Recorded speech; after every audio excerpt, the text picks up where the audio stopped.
Dear Miss Love, hindi ko akalain na sa simpleng paghatid sundo lang, doon magsisimula ang pinakamagandang laro sa buhay ko. Magandang araw po sa inyong lahat. Ako nga pala si Kevin, 20 anyos. Tambay. Yun na siguro ang pinakamaikling description sa akin. Hindi na ako nag-aral matapos akong tumigil noong 3rd year high school. Wala rin akong matinong trabaho. Kadalasan nasa kanto lang ako kasama ang mga tropa. Naglalaro ng mobile games o kaya tumatambay sa sari-sari store ni Aling Juanita. Hanggang sa dumating sila. Bagong lipat sa tapat namin, si Ate Celine. Una ko siyang nakita isang hapon habang nagbababa ng gamit sa isang maliit na truck. Maputi, makinis at talagang maganda. Nakasuot lang siya noon ng simpleng damit pero hindi mo makakaila yung lakas ng dating niya. Maaliwalas ang muka, mahaba ang buhok na nakatali at may kakaiba sa aura niya. Akala ko nga noon dalaga pa. Yun pala, may anak at asawa na. Kasama niya noon ang anak niyang si Nero, na 11 taong gulang na. Pare, bagong lipat. Bulong sa akin noon ni Jomar habang nakatingin kami mula sa tindahan. Hindi naman ako sumagot. Hindi ko alam kung bakit, pero napatingin lang ako ng matagal kay Ate Celine. Hindi dahil sa kung ano paman, parang may kakaibang pakiramdam lang. Kinabukasan, nagkataon na nasa labas ako ng bahay nakatambay malapit sa tindahan nang marinig ko ang bata na nagsalita. Kuya, marunong ka ba nito? Tanong niya habang hawak ang cellphone. Lumapit pa siya. Ano bang laro yan? Tanong ko. ML kuya, sagot niya agad. Napangiti ako. Oo naman, anong rank ka na? At doon nagsimula ang lahat. Araw-araw lumalapit si Nero sa akin para makipaglaro. Minsan sa tapat ng bahay namin, minsan sa kanila, minsan naman sa tindahan. Hanggang sa unti-unti, nakilala ko na rin ang nanay niya ng maayos, si Ate Celine. Mabuti nga nandito ka eh, sabi niya minsan habang pinapanood kaming maglaro ni Nero. Wala kasi akong alam sa mga ganyan. Okay lang po yun. Ako nang bahala kay Nero, sabi ko. Ngumiti naman siya. Napakasimple lang ng ngiti niya pero hindi ko maipaliwanag kung bakit parang tumatagal yun sa isip ko. Lumipas ang mga araw, naging routine na namin ni Nero ang maglaro tuwing hapon. May oras lang din kasi ang paggamit niya sa cellphone. Hanggang sa isang beses, inabot kami ng gabi sa kanila. Kevin, tawag ni Ate Celine wala sa may kusina. Kumain ka na ba? Hindi pa ho, sagot ko. Halika na, sabay ka na sa amin. Doon ako medyo nailang. Okay lang ho, hindi na po. Halika na. Putol niya, pero may lambing sa tono. Huwag ka nang mahiya. Umupo naman ako sa may hapag kasama nila. Simple lang naman ang ulam. Pritong isda at gulay. Pero ewan ko ba? Parang ang sarap kumain, lalo na't maganda ang kaharap mo. Habang kumakain kami, napansin ko yung katahimikan niya. Siya nga ho pala, Ate Celine. Nasaan ho ang asawa ninyo? Tanong ko bigla. Saglit siyang tumigil sa pagkain. Wala siya eh. OFW sa Saudi. Tumango ako. Kaya ho pala. Sanay na rin, sabi pa niya. Pero may bahid ng lungkot ang mga mata.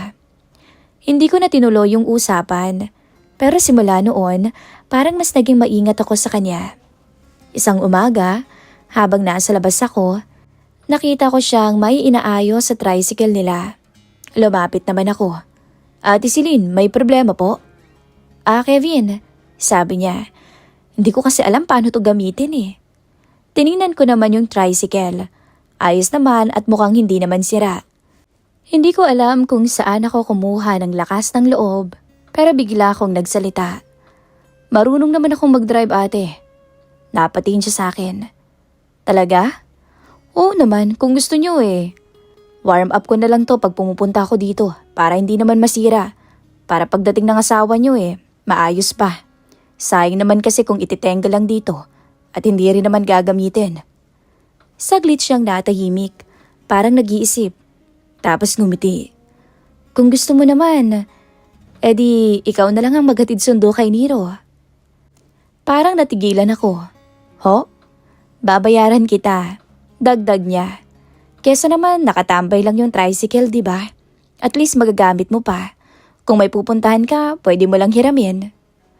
Hindi ko agad alam ang isasagot.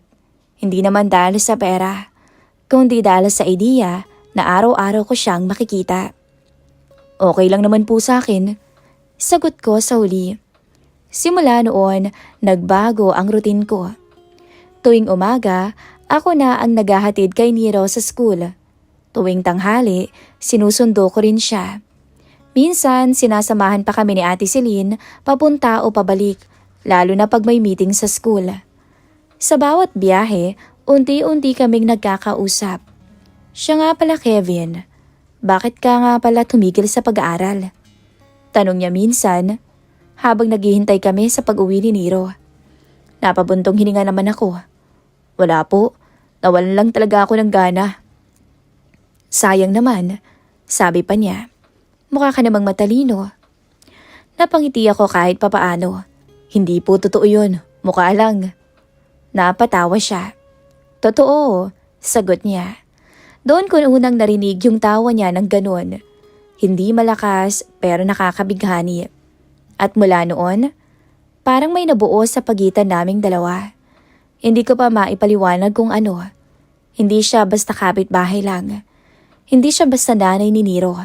At ako, dahil sa bawat araw na magkasama kami, ramdam kong may nagsisimulang laro sa pagitan naming dalawa.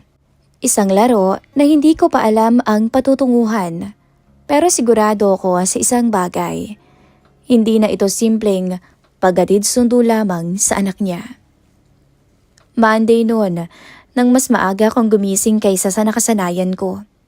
Hindi ko rin alam kung bakit pero parang may kakaibang excitement sa loob ko. Siguro dahil sa bagong routine. Yung paghatid ko kay Nero araw-araw. At yung araw-araw na makikita ko naman ang nanay niya. Maaga kaming umalis ni Nero noon dahil may flag ceremony sila sa school. Medyo malayo rin kasing school niya kaya kailangan talagang agahan. Tahimik lang si Nero noon. Ako naman ay nakatutok lang sa daan. Malamig ang hangin at mukhang uulan pa. Kuya Kevin, baka umulan na. Sabi niya. Oo nga buti na lang maaga tayong dalawa para di ka mabasa. Sagot ko. Pagkatapos ko siyang maihatid, paalis na sana ako nang maramdaman ko naman ang unang patak ng ulan. Hindi pa ako nakakalayo, bigla nang bumuhos ng malakas. Wala na rin akong choice kundi magpatuloy. Ilang minuto lang ang nakalipas, basang-basa ng t-shirt ko. Buti na lang talaga na ihatid ko si Nero. Bulong ko sa sarili ko. Pagdating ko sa bahay nila, napansin kong bukas ang pinto at nandun siya, si Ate Celine. Nakatayo sa may pintuan, parang hinihintay talaga ako. Pagkakita niya sa akin, agad siyang nagulat. Naku Kevin, basang-basa ka na. Napangiti ako kahit nanginginig na ng kaunti. Ayos lang ho, inabutan na ng ulan sa daan Halika, pumasok ka muna. Sabi niya sabay hila sa akin papasok. Hindi na ako tumanggi. Pagpasok ko, agad siyang kumuha ng tuwalya at iniabot sa akin. Oh, punasan mo muna ang sarili mo. Baka mamaya magkasakit ka pa Salamat ho. Sagot ko habang pinupunasan ang buhok ko. Pero hindi pa rin sapat. Ramdam ko pa rin yung lamig sa katawan ko. Tumingin siya sa akin mula ulo hanggang paa. Alisin mo na muna yung damit mo. Basang-basa ka. Heto ang damit ni Greg. Isuot mo muna. Parang natigilan ako sa sinabi niya. Huwag ka nang mahiya. Putol niya. Pero kalmadong boses. Ako lang naman ang nandito. May abs ka siguro no kaya nahihiya ka. Sabi pa niya. Wala na akong nagawa. Daan-daan kong kinalas ang t-shirt ko. Pilit kong iniiwas ang tingin ko sa kanya. Pero sa gilid ng mga mata ko, napansin kong napatitig siya sa akin. Hindi ko alam kung anong klaseng tingin yun. Hindi ko maipaliwanag, pero ramdam ko ang kakaibang init sa pagitan namin. At dahil doon, hindi ko maiwasang mapalunok dahil sa natuyo bigla ang lalamunan ko. Tahimik lang ang buong sala. Ang tanging maririnig lamang ay ang ulan sa bubong. Salamat po sa damit. Sabi ko para mabasag ang katahimikan. Ayos lang, sagot niya. Pero hindi pa rin niya inaalis ang tingin niya. Doon nagsimula yung kakaibang pakiramdam. Hindi na lang basta awkward. May halong tensyon na hindi ko maintindihan. Kape ka muna, sabi niya bigla. Sabay talikod papunta sa may kusina. Maaga pa naman. Napabuntong hininga ko ng kaunti. Sige ho. Umupo ako sa may mesa habang pinapanood siyang magtimpla ng kape. Simple lang ang kilos niya pero hindi ko maiwasang mapatingin sa kanya. Lalo na sa suot niya noon. Iba na yung pakiramdam ko sa kanya ngayon. Pagbalik niya, nilapag niya ang kape sa may harap ko. Salamat Ate Celine. Saglit kaming natahimik habang umiinom. Hanggang sa ako na rin ang nagbukas ng usapan. Siya nga pala ate, ilang taon na po ba si Kuya Greg sa abroad? Tukoy ko sa kanyang mister. Sandali siyang tumigil bago sumagot. Nasa 3 taon na rin. Hindi pa po siya umuwi. Umiling siya. Hindi pa eh. Tumango naman ako. Hindi ko alam kung bakit pero parang may gusto pa akong itanong. Kung ganun 3 taon na pala kayong... Naputol ang sasabihin ko. Napatingin siya bigla sa akin. Na ano? Bigla tuloy akong nailang at nahiya. Wala ho. Mabilis kong sagot, sabay iwas ng tingin. Tahimik ulit. Pero iba na ang katahimikan ngayon. Mas mabigat at mas mainit. Hindi ko alam kung bakit pero pakiramdam ko, naiintindihan niya yung hindi ko natapos na sabihin. At parang hindi rin niya tinatanggihan. Kevin, tawag niya. Mahina ang boses niya. Napatingin ako sa kanya. Mas malapit na siya ngayon. Hindi ko na malayan kung kailan ba siya lumapit. Salamat nga pala ha. Sabi niya, sa pagtulong mo kay Nero. Wala po yun Ate Celine. Sagot ko pero halos pabulong na rin. Magkalapit na kami ngayon. Sobrang lapit. Ramdam ko yung init ng hininga niya. Ikaw ba? Bukod sa tambay ka may pinagkakaabalan ka bang iba? May girlfriend ka ba? Tanong niya. Ramdam ko yung bilis ng tibok ng puso ko. Hindi ko na alam kung anong tama o mali dahil ganun kami kalapit ngayon sa isa't isa. Wala nga ho Ate Celine. Walang nagkakamali. Siguro kasi madalas ang hanap nila may maganda o maayos na trabaho. At siguro, yung guwapo. Hinawakan niya noon ang braso ko.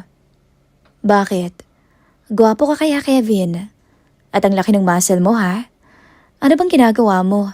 Nag-gym ka ba? Tanong niya. Hindi ho. Construction worker ho.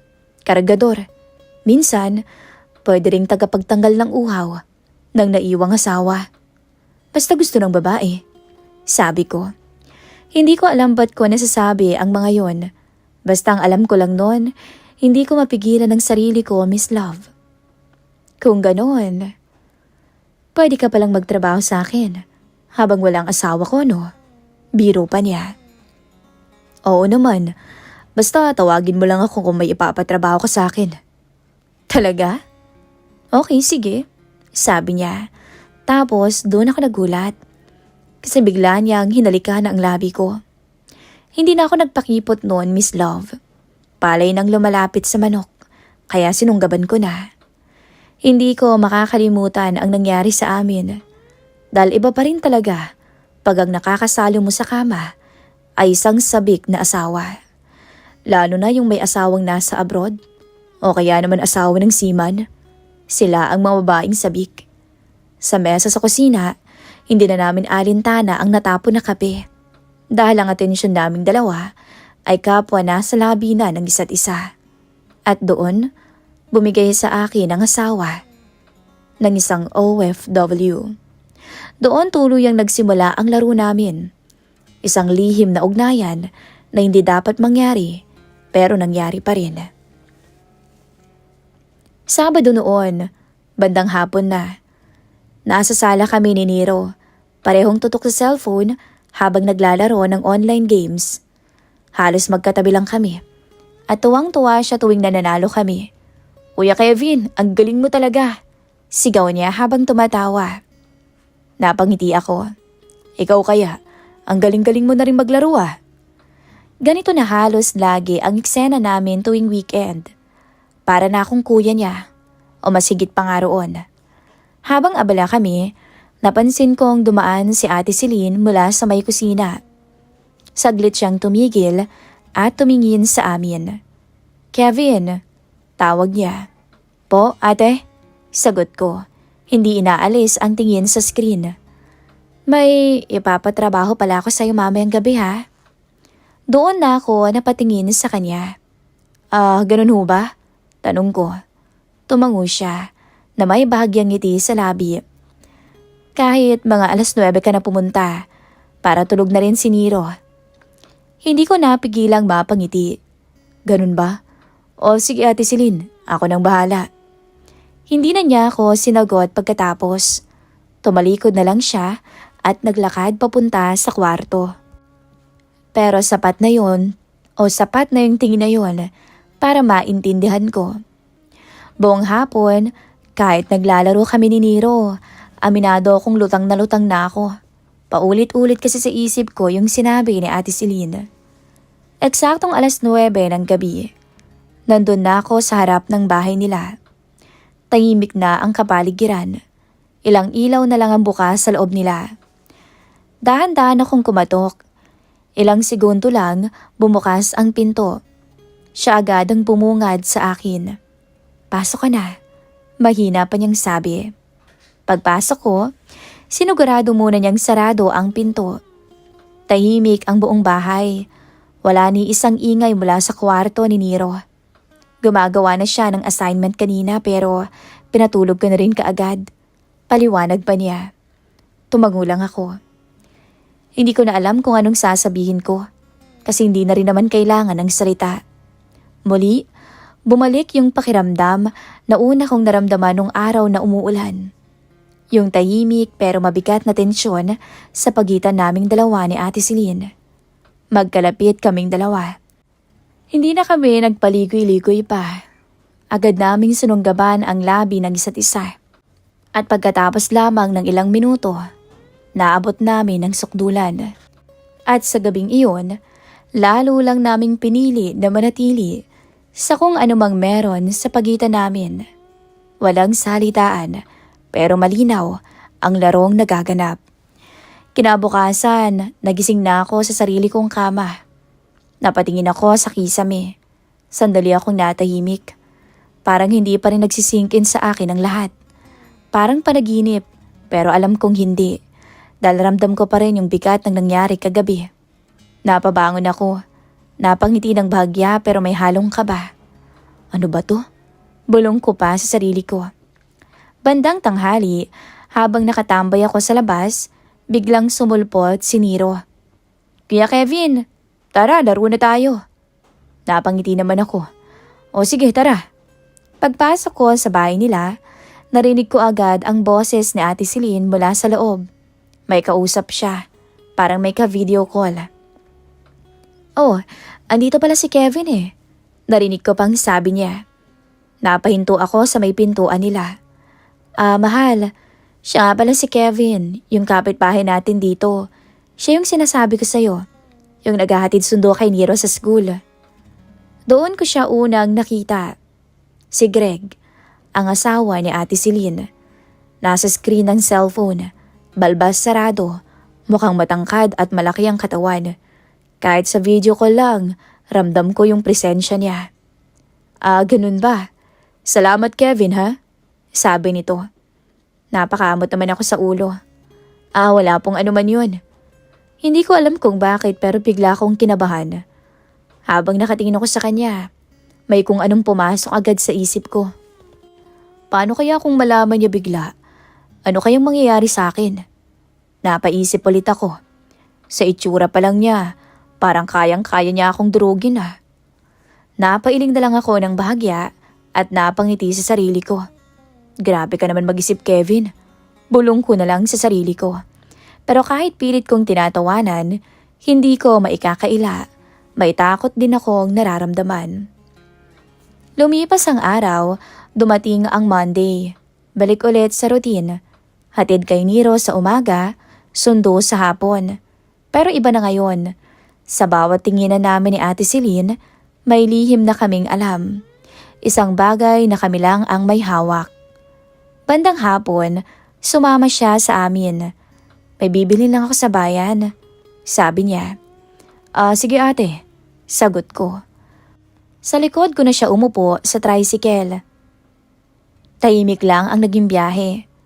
Pero paminsan-minsan, nahuhuli ko siyang napapatingin sa akin. Pati na rin ako.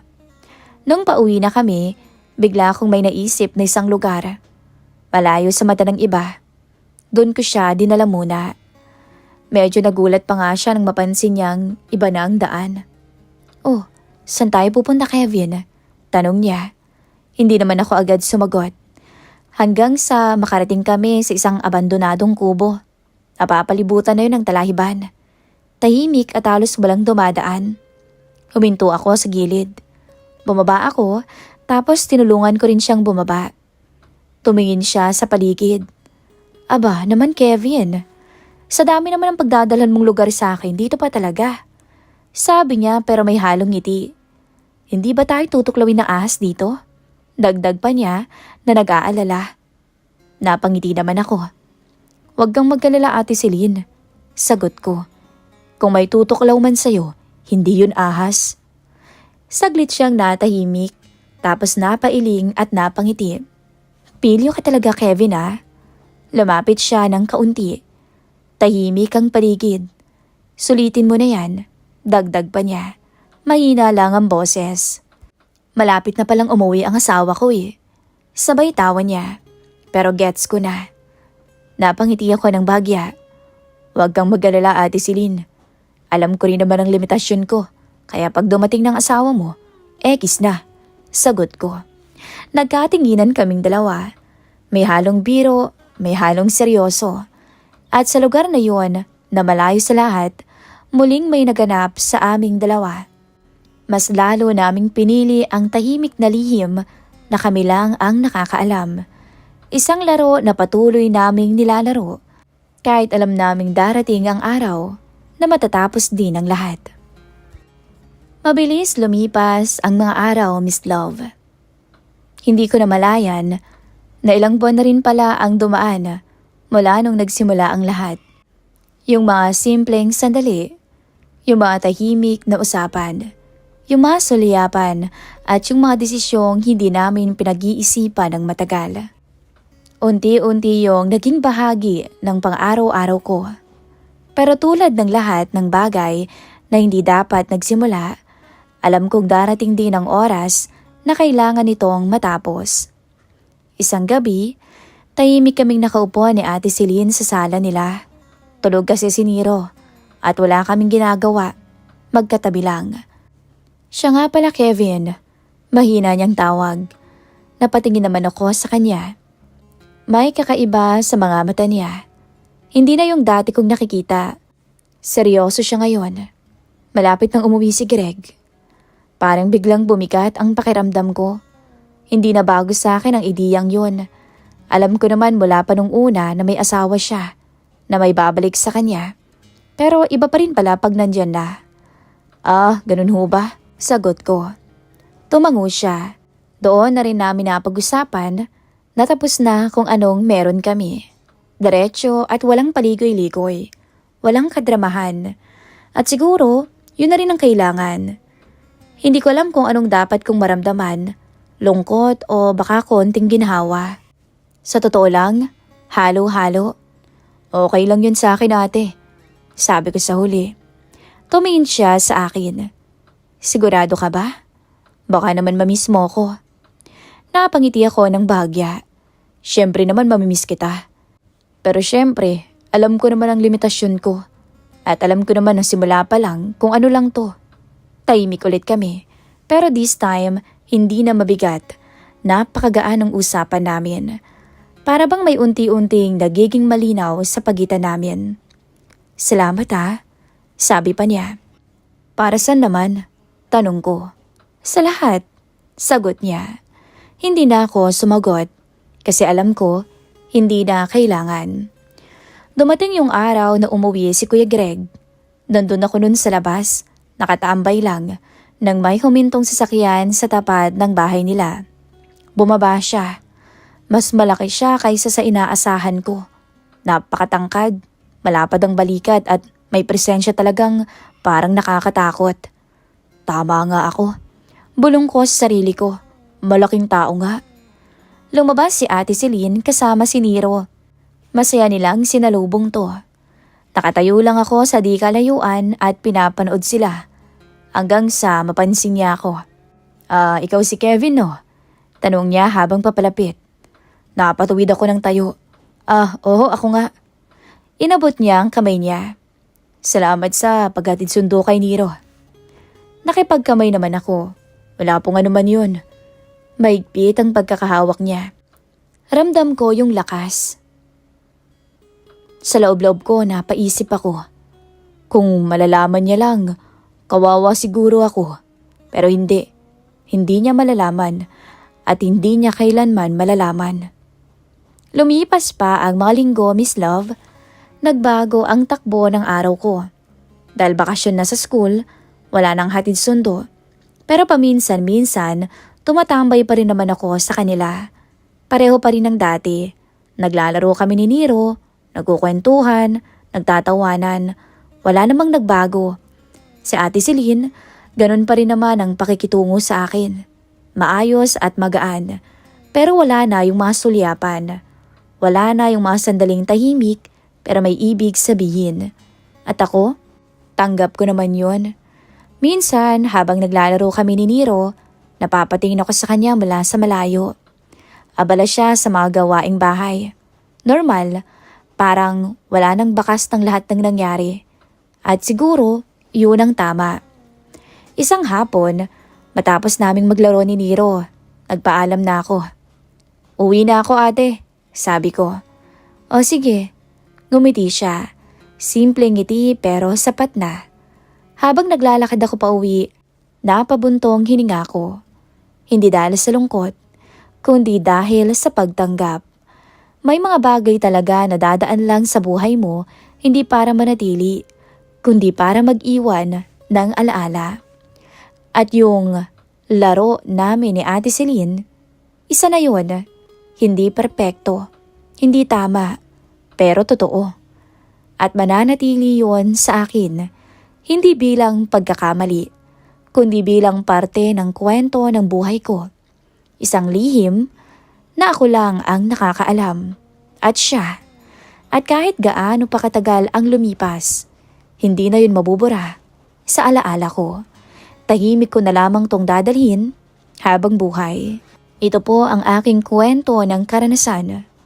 Hanggang dito na lamang po. Muli, ako po si Kevin. Maraming salamat Miss Love sa pag-share ng aking kwento ng buhay.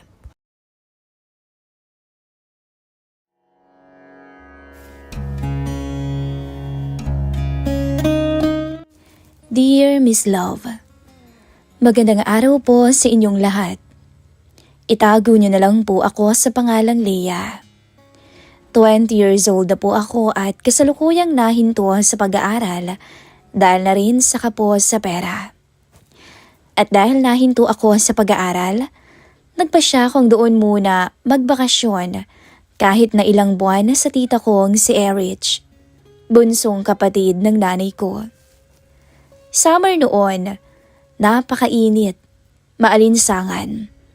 At dahil wala naman akong ginagawa sa bahay, napagpasyahan kong doon kila Tita Erich magbakasyon dahil sigurado akong masarap ang hangin. Siya ang una kong naisip dahil super close kami simula bata pa ako. Pumayag naman siya agad. Ang sabi niya, kahit magtagal pa raw ako doon, ayos lang. Mag-isa lang naman daw siya sa bahay. Ang isa niya kasing anak na babae ay nag-aaral sa Maynila at bihira naman kung umuwi. Biyuda na rin si Tita Erich ng 7 taon, kaya't sanay na itong mag-isa. Masaya raw siya na may makakasama naman siya ngayon sa bahay niya. Pero hindi ko alam, Miss Love, na sa pagpunta ko roon, may isang bagay na babago sa lahat. Isang kasalanan ang magagawa ko nang ipakilala niya sa akin ang nobyo niyang si Rick. Pagdating ko sa bahay niya, maayos ang lahat. Malinis ang paligid, presko ang hangin, at para bang walang problema. Kinagabihan noon, habang nag-aayos ako ng gamit sa kwarto, may dumating na lalaki. Narinig ko yung boses niya sa sala, malalim at baritono. Lumabas ako para tingnan kung sino yon, at doon ko siya unang nakita. Si Tito Rick, 43 taong gulang. Matangkad, moreno, malinis tignan. Simple lang ang suot niya, naka-t-shirt at maong na short, pero maayos. Ngumiti siya nang ipakilala ko ni Tita Erich sa kanya. Ahan, pamangkin ko nga pala si Leia. Nagulat pa ako noon. Hindi ko kasi alam na may kasintahan pala si Tita Erich. Tumango lamang to at ngumiti sa akin. Nice to meet you. Iyon lang, wala nang iba. Pero sa loob ko noon, may kumiliti. Siya kasi yung tipo ko sa mga lalaki. May edad na, matangkad, moreno at tila maginoo. Hindi ko yon pinakita. Normal lang ang kilos ko. Pero alam ko sa sarili ko na napatingin ako ng mas matagal sa lalaking yon kaysa sa dapat. At doon ko nga nalaman na nobyo siya ni Tita Erich. Ilang buwan na rin. Madalas pala siyang nandun. Laging dumadalaw. Minsan umaalis, minsan nag-overnight. Wala akong naging reaksyon sa harap nila. Pamangkin lang ako. Ayoko namang magbigay ng opinyon. Sa unang mga araw at linggo, maayos ang lahat. Parang wala lang. Tuwing gabi dumadating si Tito Rick at sabay-sabay kaming kumakain ng gabihan. Simpleng usapan, wala namang kakaiba. Pero habang tumatagal, napapansin ko na mas madalas kaming naiiwan ni Tito Rick sa bahay dahil minsan ay may lakad si Tita Erich. Kapag wala si Tita Erich, mas tahimik si Tito Rick. Hindi siya nagsasalita, para kapag may itatanong siya, diretso. Minsan nga tinanong niya ako kung okay lang daw ba ako. Kung may balak daw ba akong bumalik sa pag-aaral ko. Simple lang naman pero ramdam kong interesado siya. Isang hapon, naglalaba ako noon sa likod ng bahay. Napakainit noon. Sobrang pawis na pawis ako. Nakasando lang ako noon at nakamaiksing short. Hindi rin naman sa pagyayabang, Miss Love. Maputi akong babae. Maganda rin naman. May ibubuga. Lumabas siya noon para uminom ng tubig. Napating siya sa akin. Natulala pa nga. Tapos biglang sinabing, napakainit ngayon ano? Tumango lang naman ako. Doon, napansin ko ang titig niya. Kakaiba. Parang may ibang iniisip. Pagkatapos noon, pumasok siya ulit. Ako naman ay hindi mapakali. Doon nagsimula ang kaba sa dibdib ko. Hindi ko pinilit ang sarili ko na magkagusto basta. Tuwing maririnig ko yung yabag niya sa bahay, naaalerto agad ako. Tuwing lalapit siya, para bang may kuryente sa balat ko. Alam kong mali, pero hindi ko rin kayang pigilan ang sarili kong nararamdaman nung mga oras na yon. Isang hapon noon, umalis si Tita Erich para dumalo sa birthday ng kaibigan niya. Nagsabi na siya sa akin umaga pa lang. Nandoon noon si Tito Rick at kami lang ang naiwan. Nagluto ako ng hapunan. Naupo siya sa mesa habang hinihintay niyang matapos ako. Kumusta ka naman dito? Tanong niya. Okay lang po, sagot ko naman. Tumango siya. Kung may kailangan ka, sabihin mo lang ha. Salamat po. Habang kumakain kami, nagkaroon kami ng time na magkakilala pa ng lubos. Nagkakwentuhan kami ng matagal-tagal. At doon ko nalaman na binata pa pala siya. Matandang binata. Talaga ho? Hindi pa kayo nagkakaroon ng asawa? Hindi ba halata? Sabay tawa niya. Masyado kasi akong nabisi sa trabaho noon, kaya ayan tuloy, napag-iwanan ng panahon. Saan naman ho kayo nagkakilala ni Tita Erich? Sa kaibigan ko. Swerte ho ni Tita ah. Bakit naman? Ang gwapo niyo kaya? Natawa lang siya sa sinabi ko. Pagkatapos nun, nagpasalamat siya sa pagkain na niluto ko dahil masarap daw akong magluto. Siyempre ako naman, kinikilig nun. Pagkain lang ang pinuri niya pero pakiramdam ko, malulusaw na ako sa sobrang kilig. Kinagabihan, hirap akong matulog dahil siya lang ang laman ng isip ko. Para akong kitikiti na hindi mapakali. At mula noon, naging mas komportable pa ako sa kanya. Mabilis lumipas ang mga araw. Napansin ko na araw-araw naman palang doon na umuuwi si Tito Rick para bang nagli-live-in na silang dalawa. Hanggang sa nangyari Miss Love, ang gabing hindi ko talaga makakalimutan. Gabing-gabi na noon nung magising ako. Hindi dahil sa masamang panaginip, kundi dahil sa mga boses na naririnig ko mula sa kabilang kwarto. Mahina lang naman, pero malinaw dahil sobrang tahimik na ng buong paligid. Boses ni Tita Erich at boses ni Tito Rick. Hindi sila nagtatalo, kundi nagkakaladyaan. At alam ko na yun no, hindi naman ako inosente. May karanasan naman na ako sa mga ganong bagay. Tsaka matatanda na sila. Ang akin lang naman nun, bakit naman kasi ang ingay nila? Ayan tuloy, pati ako nagising. Nakahiga lang ako nun sa kama. Nakatitig sa kisame. Pilit kong sinasabi sa sarili ko na huwag makialam. Na hindi ko naman dapat pinapakinggan yun. Pero habang tumatagal, mas nagiging malinaw ang mga salita. Hindi ko man naiintindihan lahat, pero ramdam na ramdam ko na ang tensyon. Maya-maya lang, tumahimik na ang paligid. Pagkatapos, isang pinto ang marahang sumara. Hindi na ako nakatulog ulit. Nauhaw ako. O baka ginamit ko lang na dahilan ng uhaw para bumangon. Lumabas ako ng kwarto ko, dahan-dahan para hindi makagawa ng ingay. Tahimik na ang buong kapaligiran. Madilim at tanging ilaw na lamang sa kusina ang binuksan ko. Kumuha ako ng baso at nagsali ng tubig. Habang umiinom, doon ko siya narinig, yung yabag ng mga paa niyang papalapit. Napahinto ako.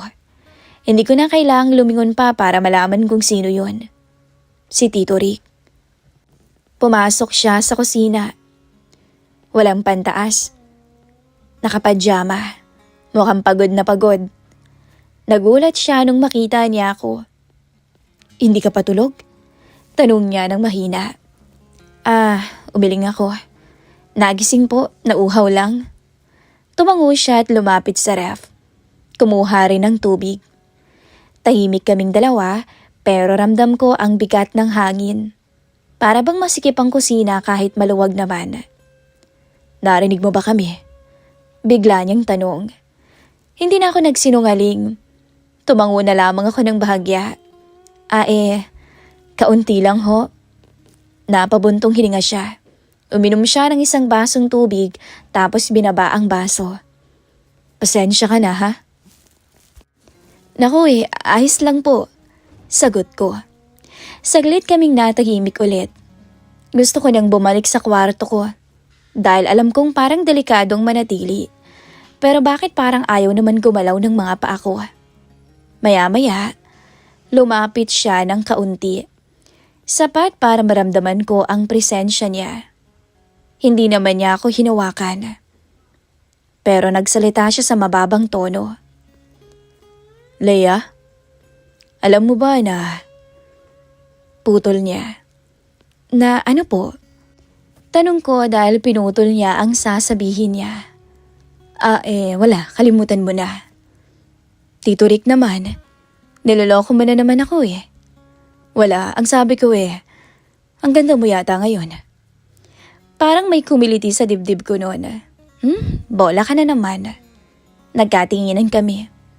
At doon, sa ilalim ng ilaw ng kusina, hindi ko sukat akalain na mangyayari ang hindi dapat.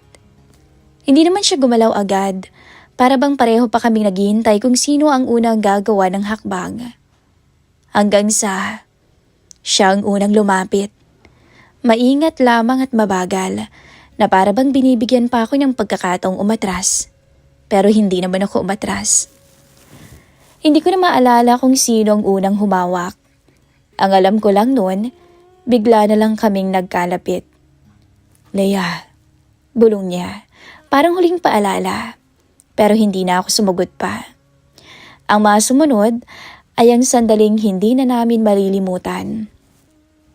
Unti-unti siyang lumapit, tapos hinawakan niya ang mukha ko. Hanggang sa dampian niya ako ng halik sa labi. At doon naman ako napapikit. Tito Rick, anas ko. Ayos lang ba sa'yo? Kung gagawin ko rin sa'yo yung narinig mo kanina? Hindi ako nakapagsalita. At dahil sa matagal na rin naman akong may gusto sa kanya, type ko siya. Hindi na ako nagpakipot noon. Unti-unti akong tumango. Napangiti siya. Kitang-kita ko yung ngiting tagumpay niya. Hanggang sa ang halik na yon ay lumalim. At habang tulog si Tita Erich, ako naman noon ay gising na gising. At pagkatapos noon, hingal kami pareho. Ayusin mo muna ang sarili mo, sabi niya sa huli.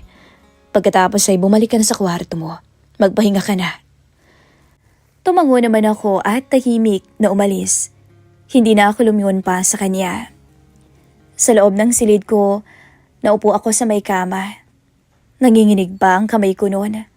Hindi dahil sa lamig, kundi dahil sa ginawa namin. Hindi ako umiyak dahil hindi naman ako nagsisisi. Ang una kong naramdaman ay takot. Takot na baka maulit. Takot na baka hindi pa ito ang huli. Kinabukasan, parang okay naman ang lahat. Magkasabay kaming nag-almusal ni Tita Erich. Nandun din si Tito Rick. Wala namang kakaiba sa kilos niya. Wala ring kakaiba sa boses niya. Pero tuwing magtatagpo ang tinginan namin, mabilis akong napapaiwas. Alam naming pareho ang nangyari sa kusina ay hindi aksidente. At alam naming pareho na hindi pa yon ang huli. Na doon nagsimula o magsisimula ang lihim naming pagtataksil. Pagkatapos ng gabing yon sa kusina, Miss Love, nasundan pa yon ng ilang beses. At ang mas masahol, nasanay kami. Sa una, pinilit pa naming iwasan ang isa't isa. Normal lang lahat. Sa harap ni Tita Erich, kumakain kami ng sabay-sabay. Nagkukwentuhan silang dalawa tungkol sa araw nila. At ako, nakikinig lang ako na para bang walang bit-bit na sikreto. Pero kapag nagkakasalubong ang tingin namin ni Tito Rick, parang laging pinapaalala ang nangyari sa amin noon sa kusina. Hindi na namin yun pinag-usapan. Pero ilang araw lang ang lumipas na ulit-ulit. Nangyari ulit sa kusina. Madaling araw noon, gising na naman ako. At siya rin. Isang tingin lang sapat na. Parang pareho na naming alam ang galaw ng isa't isa. Palaging may kaba na baka marinig kami. Palaging may takot na baka biglang magising si Tita Erich. Pero tuloy pa rin kahit nakabado. At doon nag-start ang pinakadelikado. Ang pagpupuslit. Kapag nandyan si Tita Erich, mas nagiging maingat kami. Isang saglit lang na sulyapan, isang tahimik na pagdaan sa kusina. Nakikita kami sa likod bahay, kunwari ay may kukunin. Hindi man araw-araw pero madalas. Hindi ko alam kung kailan naging normal lang ganito. Hindi ko rin alam kung kailan ako tumigil magtanong kung tama ba. Ang alam ko lang, bawat araw na may nangyayari sa amin, mas nagiging delikado pero napakahirap namang pigilan. Hanggang isang gabi, nag-chat siya. Gising ka pa? Opo. Kita tayo mamaya pagtulog ng tita mo. Sige ho, sa dati pa rin. Minsan, habang magkasama kami ni Tita Erich sa may sala, nanonood ng TV, magba-vibrate ang phone ko. Isang mensahe mula kay Tito Rick ang dumating. Isang emoji na alam naming kaming dalawa lang ang may alam. Delikado, alam ko, pero hindi ako tumigil. At isang gabi, muntik na kaming mahuli. Nasa kusina kami. Akala kasi namin noon tulog na si Tita Erich. Masyado kaming kampante. Masyado kaming tiwala sa katahimikan. Hindi namin narinig ang yapak niya palabas ng kwarto nila. Nabigla na lang kami nung marinig ang boses niya. Rick? Para akong biglang binuhusan ng malamig na tubig. Mabilis kaming naghiwalay. Umupo ako sa mesa. Kunwari umiinom ng tubig. Si Tito Rick ay tumalikod naman at nagkunwaring may hinahanap sa ref. Lumitaw si Tita Erich sa kusina. Antok na antok. Bakit gising pa kayo? Nauhaw lang po tita. Sagot ko na pilit na kinakalma ang sarili. Tumango siya. Tumingin kay Tito Rick. Ikaw? Hindi makatulog eh. Sagot naman niya. Tahimik lang ng ilang segundo. Pakiramdam ko nga, maririnig niya ang tibok ng puso ko. Tumingin siya sa amin isa-isa. Pero wala siyang sinabi. Tapos bumalik na siya sa kwarto. Nang tuluyan siyang makapasok at magsara ng pinto, doon lang ako huminga. Hindi na kami nag-usap ni Rick. Bumalik na ako sa kwarto ko noon. Nanginginig ang tuhod ko. Doon ko unang naramdaman ang tunay na takot. Hindi lang takot na mahuli. Takot na baka masaktan si Tita Erich. Simula noon, mas naging alisto si Tita Erich. Napapansin ko na mas madalas siyang tahimik. Mas madalas siyang tanungin si Tito Rick kung saan to pupunta. Minsan nga, kinukwento niya sa akin yung pakiramdam niya. Alam mo, Leia, sabi niya isang hapon habang naglilinis kami sa may sala. Parang may kakaiba akong nararamdaman eh. Ano pong kakaiba, tita? Pakiramdam ko may babae si Rick. Malakas ang pakiramdam ko. Parang may bumagsak sa dibdib ko. Po? Hindi ko alam eh. Pakiramdam ko lang naman. Para bang may tinatago ang tito mo. Hindi ko naman siya nahuhuli. Pero ramdam ko eh. Alam mo naman ang mga babae, malakas ang instinct. Hindi ako makatingin ng diretso kay Tita Erich. Tumango-tango lang ako. Tita, baka naman po nag-overthink lang kayo. Ngumiti siya, pero hindi buo. Sana nga. Sana nga'y nag-overthink lang ako. Simula noon, mas bumigat pa ang konsensya ko. Kapag nagkukwento siya ng hinala niya, ako ang nakikinig. Ako ang tinatanungan niya ng opinyon. Ako ang kausap niya sa gabing hindi siya makatulog. Pero ang hindi niya alam, ako rin ang dahilan kung bakit nagdududa siya ngayon. Samantala, patuloy ang chat namin ni Tito Rick. Pero mas maingat na kami. Minsan kahit magkatabi kami sa sala, o kaya nasa kusina siya, nasa kwarto silang dalawa ni tita, magka-chat pa rin kaming dalawa. Alam naming mali. Alam naming mas lumalala. Pero ni isa sa amin, walang huminto. Minsan nga tinanong ko siya, hanggang kailan naman natin lolokohin si tita? Hindi siya sumagot. Wala siyang maisagot sa akin. Hanggang sa dumating ang gabing hindi ko kayang kalimutan. Akala ko sanay na ako. Akala ko kontrolado ko na yung takot ko. Pero mali ako. Dahil kahit gaano mo katagal itago ang isang lihim, darating ang araw na kusa itong lalabas. At ang mas masakit pa, kung kailan hindi ka ready. Nasa kwarto ako noon. Tulog si Tita Erich. Si Tito Rick ay nagpunta sa kwarto ko. Hindi naman nabago yon. Ilang beses na rin namin ginawa yon. Palihim, mabilis. Alam naming mali pero paulit-ulit pa rin naming pinipili. Hindi ko na malayan kung gaano kami naging kampante. Hindi namin narinig ang pagbukas ng pintuan sa kabila. Sakto noon, magkahinang ang labi naming dalawa habang nasa kama kami at gumagawa ng milagro. Maya-maya bigla na lang bumukas ang pinto ng silid ko. Bumulaga si Tita Erich. Nakatayo siya sa bungad. Nakapako ang mga mata sa amin. Hindi siya sumigaw noon, pero ang mukha niya parang naubusan ng hangin.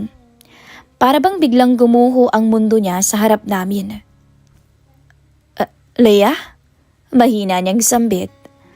Nalambot ang tuhod ko noon at hindi talaga ako makagalaw.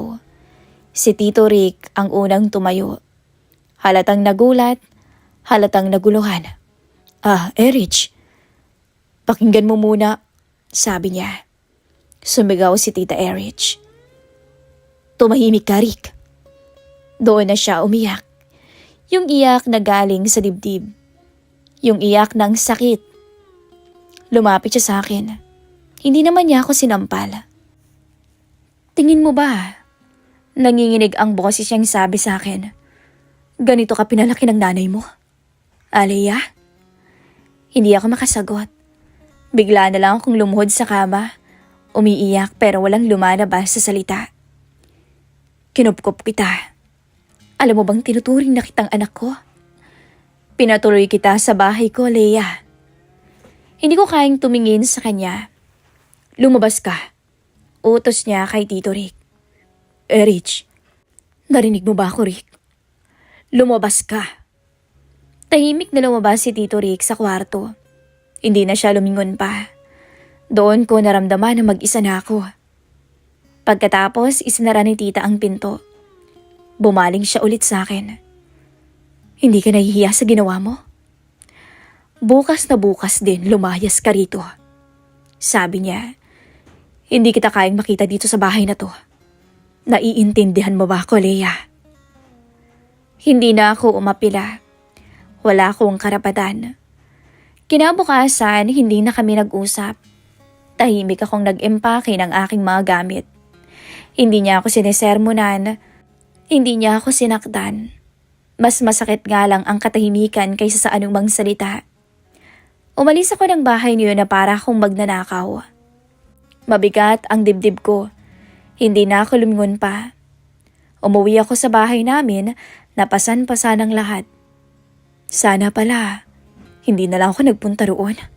Sabi ko sa isip ko. Akala ko doon na matatapos ang lahat.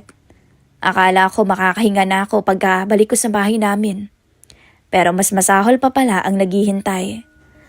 Pagdating ko pa lang, hindi ko pa nailalapag ang mga gamit ko. Ramdam ko na ang galit. Hindi ako sinalubong ng yakap ng nanay ko. Hindi nang tanong kung okay ba ako. Sinalubong niya ako ng malamig na tingin. Umupo ka, sabi niya. Umupo naman ako sa may sofa. Biglang nanginig ang katawan ko. Alam mo ba kung bakit galit na galit ako ngayon? Tanong niya na nanginginig ang boses.